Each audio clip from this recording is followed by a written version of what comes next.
இப்ப மெய்யழகன் அவர் மாதிரியான கதாபாத்திரங்கள் நெறைய பேர் இருந்தாங்க. ஒரு கல்யாணம் வேணுனா வந்து நின்னு செய்வாங்க. அவர் தான் பந்தியில நிப்பாரு. அவர் தான் ஃபோட்டோகிராஃபர் முக்கியமான வரவேற்பாரு, போவாரு. ஆனா, அவரு அந்த வீட்டோட தாய்மாமனா இருக்கணுங்கிற அவசியம்லாம் இல்ல. ஒரு கேத வீடு அப்டின்னா கூட பெரிய வேலை ஆயி போச்சுன்னா, அத முன்ன எடுத்து செய்வாங்க. அவரோட வேலைய விட்டுட்டு வந்து தான் செய்வாங்க. ஆமா, ஆமா, இப்படி ஆமா. இணைப்பு பாலமாக நெறைய மனிதர்கள் இருந்தார். இன்னைக்கு அப்படியானவர்கள் குறைந்து கொண்டே போறாங்க.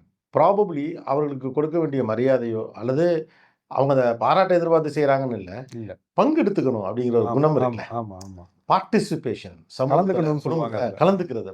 ஒரு ஆளா நிக்கிறது அப்படிம்பாங்கல்ல.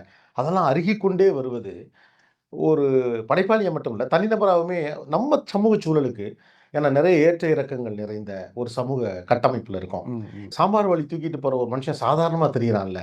அந்த பார்வையே எவ்வளவு சிக்கலானதுன்னு நெனைக்கிறீங்க? கொடூரமானதுன்னு சொல்லுவேன். ஒரு ஒரு தப்பே செய்றவன அப்படி நெனச்சாலே சரி அப்படி விடு. அவனுக்கு இன்னொரு சான்ஸ் குடுன்னு நம்ம சொல்லுவோம்.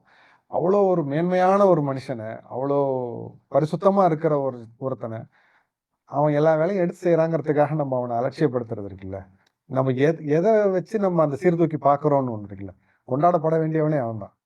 அவன கூப்பிட்டு உட்கார வச்சு, "நீ உட்காரு முதல்ல நாங்க நாங்க சாப்பாட போடுறோம். நீ சாப்பிடு."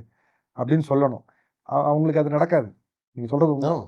அவங்க எல்லாருக்கும் பரிமாறி முடிச்சுட்டு, அன்னைக்கு வந்து ஒரு 20 ஐட்டம் இலையில இருக்கணும்னா, அவன் சாப்பிட போம்போது 5 கூட இருக்காது. ஆமா. அவன் உட்கார்ந்து ஏதோ இருக்கிறத சரி போடுங்கன்னு சொல்லி ஆறுனது எதையோ ஒண்ண சாப்பிட்டு டக்குன்னு கைய கழுவிட்டு அவன் அடுத்த வேலைக்கு ஓடிட்டு இருப்பான்.